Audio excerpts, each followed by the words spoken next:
Baik, Assalamualaikum warahmatullahi wabarakatuh. Jumpa lagi dengan saya Akmal atau biasa disapa dengan Kak Akmal. Mungkin buat Anda yang belum kenal dengan saya, Anda bisa coba cek IG saya di @kakakmal. Oke. Pada kesempatan kali ini saya akan sedikit berbagi ilmu, berbagi hikmah tentang parenting gitu. Dasar banget, dasar aja. Karena ini saya juga perdana gitu ya, mungkin bagi teman-teman semuanya. Baik, pada kesempatan kali ini saya akan menyampaikan tentang parenting ya, tentang ilmu parenting, yaitu kita ambil dari kelas Hikmah Planner for Family. Jadi buat teman-teman yang mungkin ada yang belum bergabung di Hikmah Planner for Family, teman-teman bisa join di Telegramnya Hikmah Planner for Family gitu ya. Baik, apa sih yang akan kita bicarakan kali ini gitu ya. Jadi akan kita bicarakan kali ini tentang eh, tipe-tipe anak gitu ya. Tipe-tipe anak itu kayak gimana gitu ya. Baik, yang pertama itu ada namanya tipe perlu pemanasan. Nah, buat teman-teman gitu ya, Bapak Ibu, Ayah Bunda yang sekiranya punya anak tipe kayak gini itu biasanya dia punya kelebihan gitu ya. Ciri-cirinya itu berhati-hati terhadap lingkungan baru, tapi bukan berarti penakut gitu ya. Jadi begitu dia dapat lingkungan baru itu dia butuh waktu untuk beradaptasi. Nah, dia butuh waktu untuk mencoba terlebih dahulu, dia butuh waktu untuk mengamati lingkungan sekitar dulu. Kalau sudah mengamati lingkungan sekitar, dia sudah mulai beradaptasi, maka biasanya dia di situ mulai nih timbul keberaniannya itu. Jadi bukan berarti penakut. Jadi dia tipe observer dulu. Dia nonton temannya dulu biasanya. Wah, temanku kok berani perosotan, maka aku juga harus berani perosotan. Oh, temanku kok mau mencoba ini, dia kok bisa ya melakukan itu. Oh, maka berarti saya juga bisa gitu ya untuk melakukan itu. Tipe anak kayak gini biasanya kalau di kelas bisa Bapak Ibu perhatikan tuh misalnya kayak gini. Ketika ditanya, ayo siapa yang bisa doa pagi sore, angkat tangan, ya, maju ke depan. Biasanya anak tipe perlu pemanasan ini dia nggak akan jadi anak yang pertama kali angkat tangan. Dia akan lihat temannya dulu angkat tangan, temannya kemudian maju. Nah, ketika gurunya melontarkan pertanyaan berikutnya, baru biasanya nanti dia berani untuk angkat tangan, gitu ya. Nah, tipe yang kedua adalah tipe cari aman. Memang kelebihan anak ini itu mudah diatur, mudah dikendalikan karena sangat tergantung sekali dengan orang tua atau orang kepercayaannya, mungkin gurunya gitu ya. Nah, memang anak tipe seperti ini sangat ketergantungan sekali dengan orang tua. Kalau orang tuanya tidak ada, dia tidak pede. Kalau nggak ada orang tuanya, dia jadi merasa insecure gitu ya, merasa nggak aman gitu, atau baik itu orang tua ataupun pengasuhnya. Nah, tipe anak kayak gini biasanya juga agak sulit beradaptasi, dan tipe anak kayak gini cenderung lebih pemalu dan penakut. Tapi Bapak Ibu nggak usah khawatir kalau punya anak kayak gini gitu ya. Anak tipe kayak gini tuh gampang banget buat diatur, enak banget untuk diatur. Diarahkan untuk ini itu tuh sangat-sangat mudah sekali. Apalagi tipe anak seperti ini sangat ketergantungan dengan orang tua. Makanya kalau Bapak Ibu punya tipe anak seperti ini dari sejak kecil diberikan masukan-masukan yang positif, dari sejak kecil dibina dengan baik. Karena dia akan sangat-sangat patuh sekali terhadap orang tuanya gitu ya. Adapun cara beradaptasi dan lain sebagainya itu nanti bisa sambil berjalan ya. Nah, tipe aktif yang ketiga. Tipe aktif itu kelebihannya atau salah satu ciri-cirinya bagaimana? Dia biasanya tipenya anak itu pemberani, terbuka, gitu, berani ngomong ketemu sama orang baru itu berani. Mudah bergaul, anaknya itu lincah, aktif, banyak bicara, menyenangkan ya, suka tantangan gitu.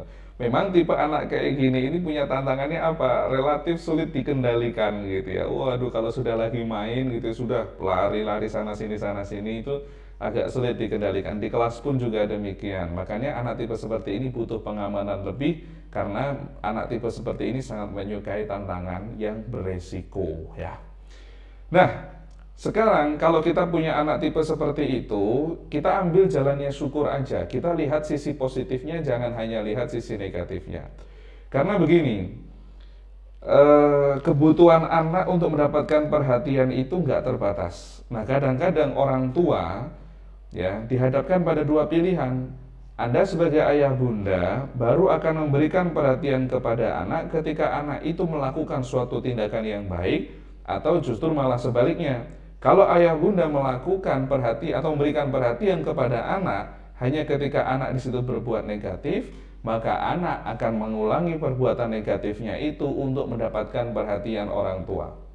Sebaliknya, ketika kita sebagai orang tua, ketika anak di situ melakukan perbuatan yang baik, perbuatan yang positif, kemudian kita berikan perhatian kepada anak itu, kita berikan support, kita berikan reward, kita berikan ucapan terima kasih, selamat, penghargaan, maka anak kita pun juga akan mengulangi perbuatan baiknya lagi agar bisa mendapatkan kasih sayang dan perhatian dari orang tua.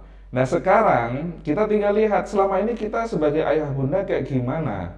Saya hanya ngajak ngomong anak ketika anak berbuat negatif, berbuat salah, ya.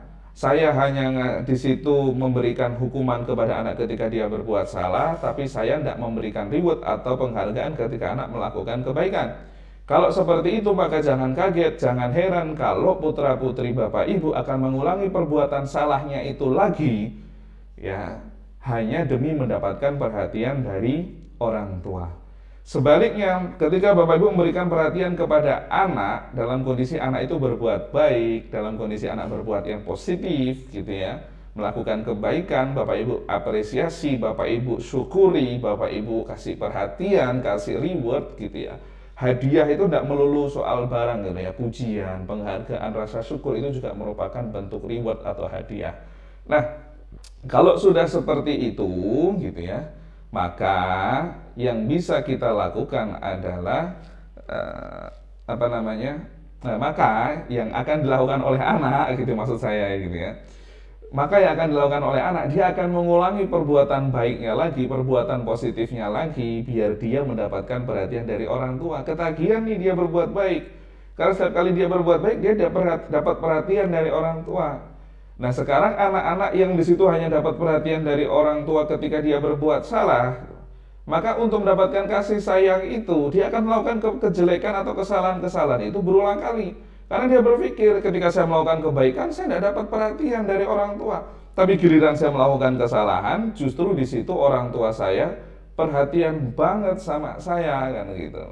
Nah, ini contoh saya pernah ketemu dengan salah seorang konselor yang dia cerita kepada saya bagaimana ada seorang anak itu setiap malam itu nongkrong di warung kopi gitu ya, sampai akhirnya orang tuanya ini yang kebetulan juga pengurus masjid gitu, dia minta konsultasi, minta saran.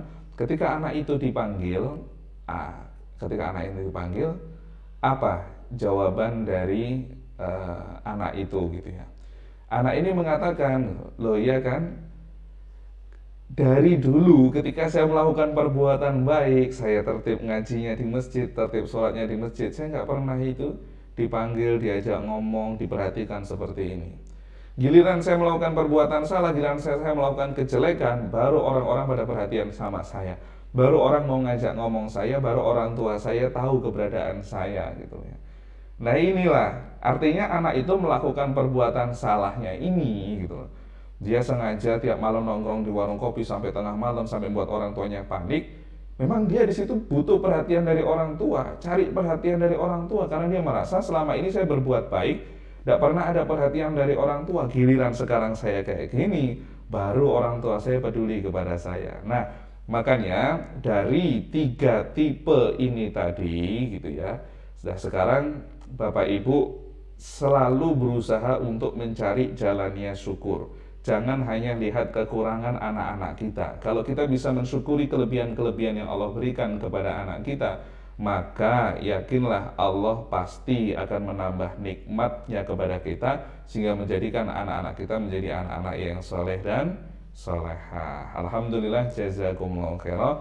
Demikian sedikit video tentang parenting pada kesempatan kali ini. Mudah-mudahan bermanfaat bagi Anda semuanya. Terus ikuti channel Hikmahpreneur for Family baik di Instagram maupun baik di Telegram maupun di YouTube. Jadi semoga bermanfaat bagi Anda semua, dan sekiranya jika Anda merasa mendapatkan manfaat dari ilmu yang saya sampaikan ini, Anda bisa share ya kepada teman-teman Anda, saudara Anda, keluarga Anda, agar Anda pun juga bisa menjadi penebar manfaat. Alhamdulillah, jazakumullah khairan. Akhirul kalam, wassalamualaikum warahmatullahi wabarakatuh.